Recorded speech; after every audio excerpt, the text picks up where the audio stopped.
James 1:5, we read, a very famous text, that anyone who lacks wisdom, ask for it, and God will give it to him generously, liberally. Correct? Jeremiah 33:6. Behold, I will bring you health and cure. God is saying, I will bring you health and cure. Is it a famous machine from China?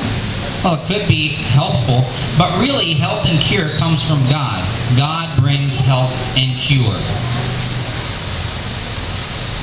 Isaiah 41:10, a wonderful verse. Fear not, for I am with thee. Be not dismayed, for I am your God. I will comfort you, strengthen you. Yea, I will uphold thee with the right hand of my righteousness. Exodus 15:26 says, if you listen carefully to God and do what He says, He will heal you. I will heal you, it says. So, I'm presenting an idea that we should listen to God when we face the difficult times that are coming, because it's coming. September may be a pivotal time when the Pope comes to the United States of America. We don't know, but we have to be prepared, because it could be a difficult time for people that want to worship God, especially Seventh-day Adventists, who want to worship on Sabbath, and we want to follow the Bible, right? Not an agenda by an organization that believes that they are superior to God, or that have the ability to change times and laws, correct? Psalms 103:3 says, God who forgives all our sins and heals all our diseases. You see, God forgives all our sins when we ask for forgiveness, and He throws our sins into the sea of forgetfulness, and He forgets them.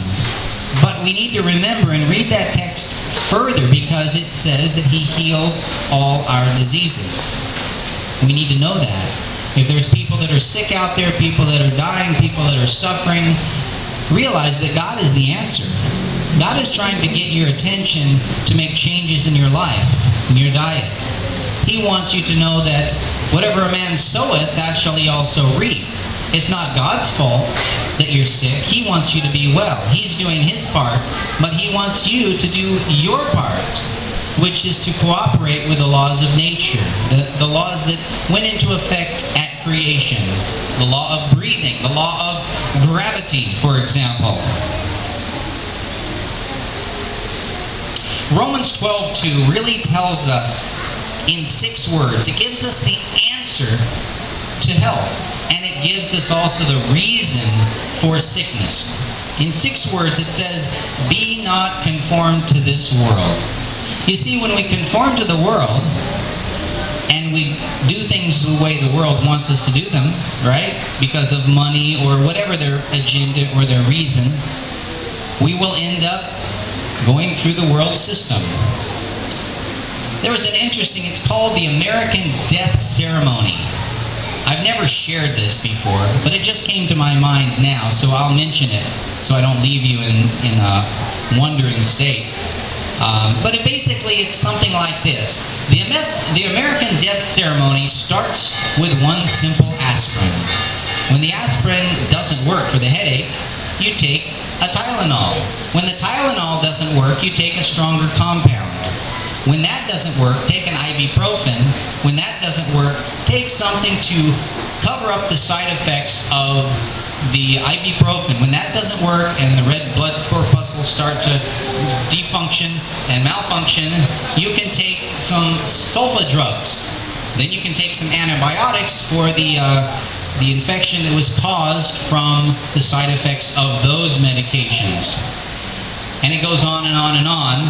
And it's I can't remember it all. I haven't read it for 10 or more years.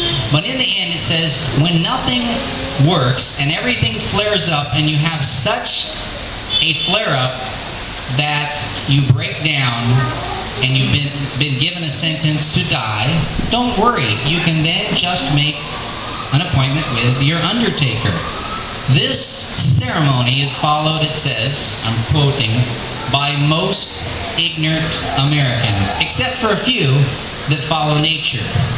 So that's the American death ceremony that's talked about, and it's noted in the United States. And I would believe, by my 14 years living in this wonderful country that I've come to love so much, the Philippines, that the Filipinos tend to most follow the same. When you're sick, you take a pill.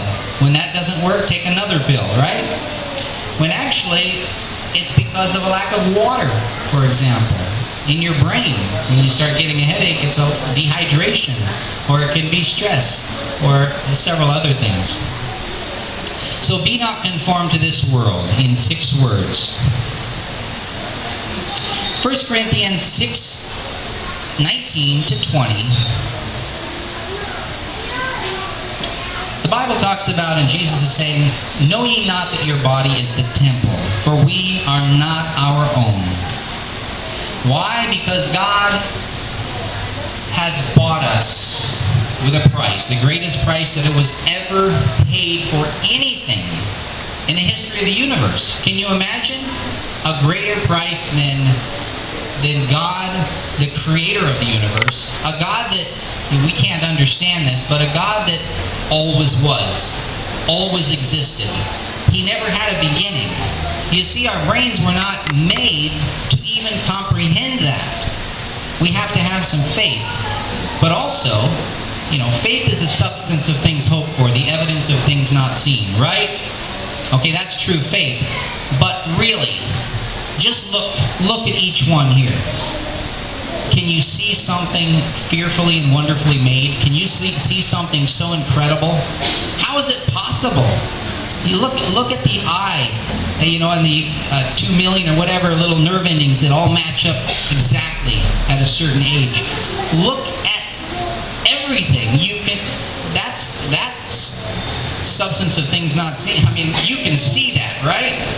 So, to me, it doesn't take much to believe in God. You just look. Open your eyes, look at yourself, look at your hand, look in the mirror, look at another person. We know God is real. And He made us.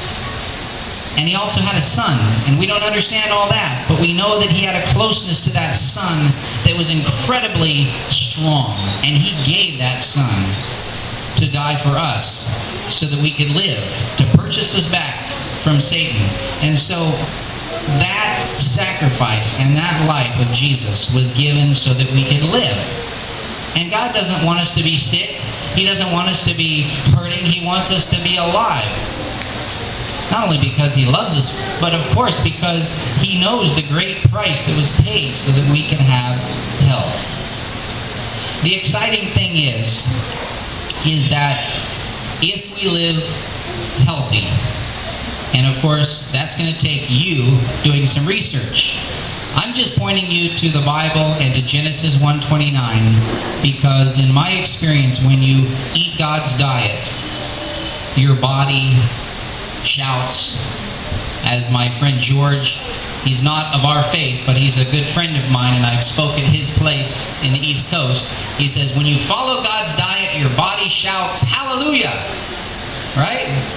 And we can be healthy. Now, we're still subject to some sufferings. God is working with each and every person in different ways. And when I live in this city, I suffer from the bad air, and I suffer from being cramped up in a little place and not having area to stretch my arms. I've made a bamboo chin-up bar, and I'm trying to do some things. Certainly, if we're in the country and we're drinking pure water, breathing clean air, and eating food from the garden, that is our best option. But of course, Jesus died for everyone in Manila. I feel led that I need to be here to be able to share a health message to these people too, in the city of Manila.